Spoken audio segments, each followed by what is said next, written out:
Hello students, स्वागत है आप सभी का हमारे यूट्यूब चैनल पर जिसका नाम है सौरभ क्लासेस फॉर हिस्ट्री। मैं सौरभ आप सभी का अपने इस क्लास में स्वागत करता हूं। आज मैं विश्व इतिहास का एक महत्वपूर्ण विषय धर्म सुधार आंदोलन एवं मार्टिन लूथर किंग के योगदान इस विषय को लेकर उपस्थित हुआ हूं। तो चलिए बिना समय गंवाए हम अपने इस विषय को प्रारंभ करते हैं। धर्म सुधार आंदोलन से तात्पर्य धर्म में व्याप्त कुरीतियों के समुचित सुधार से है। पुनर्जागरण के पूर्व यूरोप पर कैथोलिक चर्च का एक छत्र राज्य था।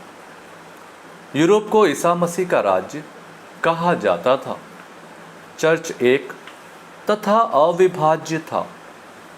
व्यक्ति जन्म के साथ ही चर्च की शरण में जाता था और मृत्यु पर्यंत चर्च से बंधा रहता था।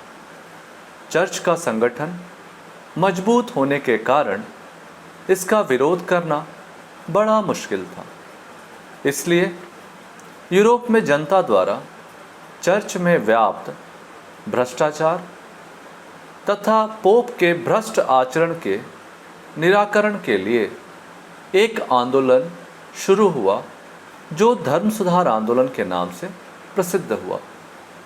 इस धार्मिक आंदोलन में सामाजिक, राजनीतिक, आर्थिक एवं बौद्धिक पहलू भी शामिल थे। मूलतः धर्म सुधार आंदोलन के दो मुख्य उद्देश्य थे।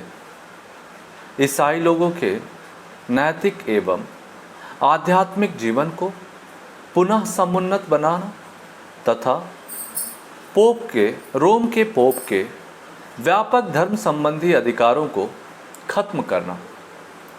धर्म सुधार आंदोलन में धर्म के मूल स्वरूप के लिए कोई चुनौती नहीं थी। विरोध केवल व्यवहार एवं कार्यान्वयन का था। ईसा मसीह, बाइबल आदि में किसी ने अनास्था नहीं प्रकट की थी।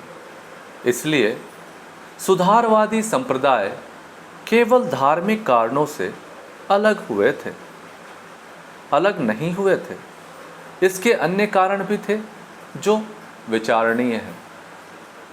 पुनर्जागरण से जगत और ईश्वर संबंधी तर्कपरक यूनानी विचारों का प्रादुर्भाव हुआ जिसने चर्च की मान्यताओं को धूमिल किया। विचारकों ने धार्मिक विश्वास के विपरीत यह मत प्रतिपादित किया कि मनुष्य स्वयं अपने भाग्य का निर्माता हो सकता है, जिससे पोप के आडंबरों का पर्दाफाश हुआ। पुनर्जागरण काल में धर्मनिरपेक्ष शिक्षा का प्रसार हुआ जिससे व्यक्ति ईसाई धर्म की कुरीतियों को समझने लगा। शिक्षा के प्रसार में छापाखाना ने बहुत योगदान दिया।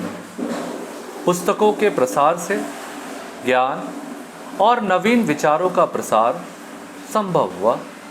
जर्मनी, फ्रांस, इंग्लैंड में नए नए विश्वविद्यालयों की स्थापना हुई। इस दौर में जो सामाजिक एवं आर्थिक परिवर्तन घटित हुए थे उन्होंने यूरोप के विभिन्न देशों में राष्ट्रीय चेतना ला दी थी। धार्मिक विश्वास के बावजूद पोप की सत्ता विदेशी लगने लगी। चर्च की शक्ति में हास के बिना राष्ट्रवाद का विकास संभव नहीं था। राष्ट्रीय चेतना जिन देशों में पैदा हुई थी वहाँ का शासक वर्ग केवल उन सांसारिक मामलों पर पूर्ण अधिकार स्थापित करना चाहता था जिन पर अभी तक चर्च का अधिकार था। सामंतवादी व्यवस्था टूटने से कृषकों को स्वतंत्रता प्राप्त हो गई थी। इसी समय एक ऐसे वर्ग का जन्म हुआ जो पूंजी लगाकर स्वतंत्र हुए कृषकों से उत्पादन कराने के लिए तत्पर थी। इस व्यवस्था ने व्यापारिक प्रगति का मार्ग प्रशस्त किया। व्यापार की उन्नति से समाज में धनी वर्ग का उदय हुआ। इस वर्ग ने धर्म सुधारों को प्रोत्साहित किया। एक और पुनर्जागरण ने नवीन परिस्थितियां पैदा कर दी थीं, तो दूसरी ओर चर्च अपने वास्तविक उद्देश्यों को भुला चुका था।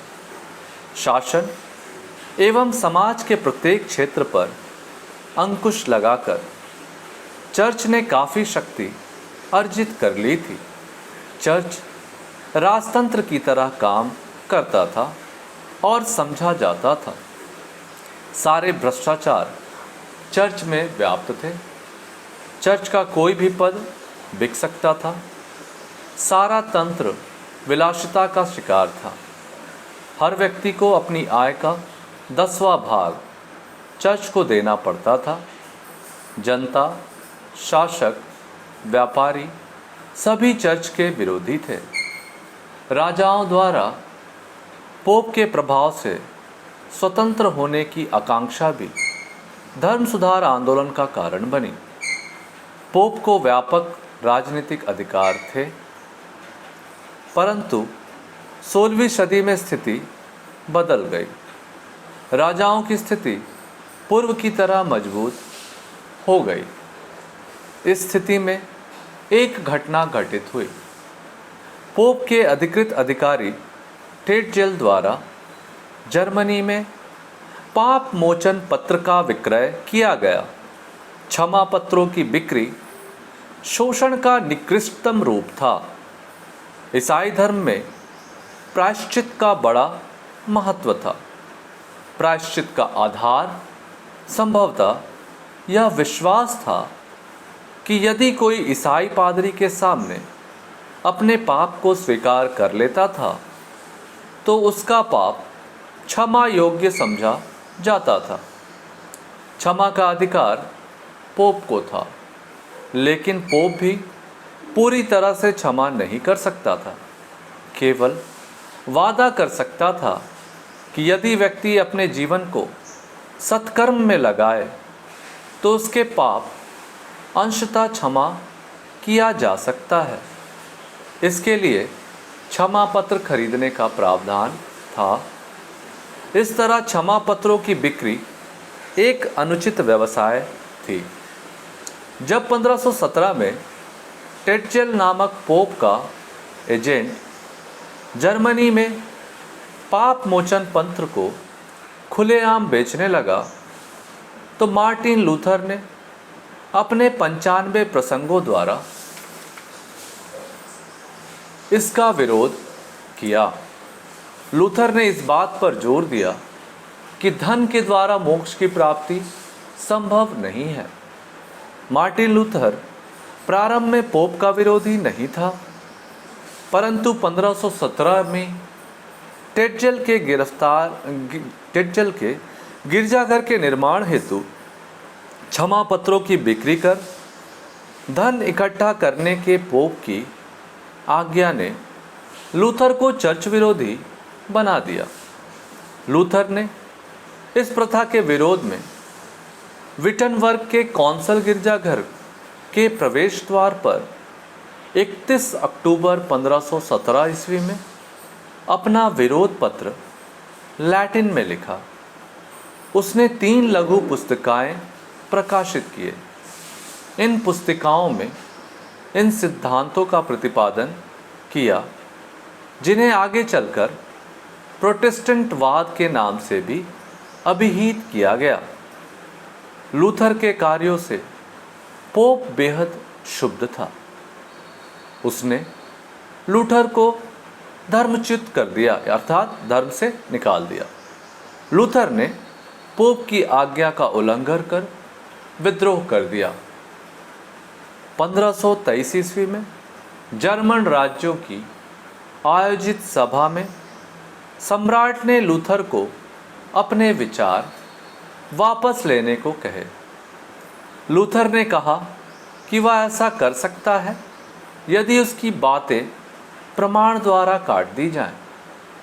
लूथर ने ईसा मसीह और बाइबल की सत्ता स्वीकार की तथा पोप और चर्च को नकारा। ईश्वर की आस्था को मुक्ति का साधन बताया। तत्कालीन सामाजिक तथा राजनीतिक अशांति का पूर्ण लाभ उठाते हुए लूथर ने पोप और सम्राट दोनों की उपेक्षा की।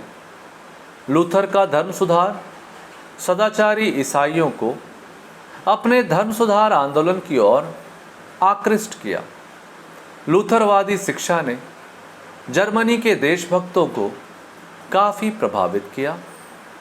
इन धर्म सुधार आंदोलन के परिणाम स्वरूप कैथोलिक मतावलंबियों ने आगे चलकर प्रतिवादी सुधार आंदोलन चलाया। इस तरह हमारा विषय यहाँ समाप्त होता है। धन्यवाद।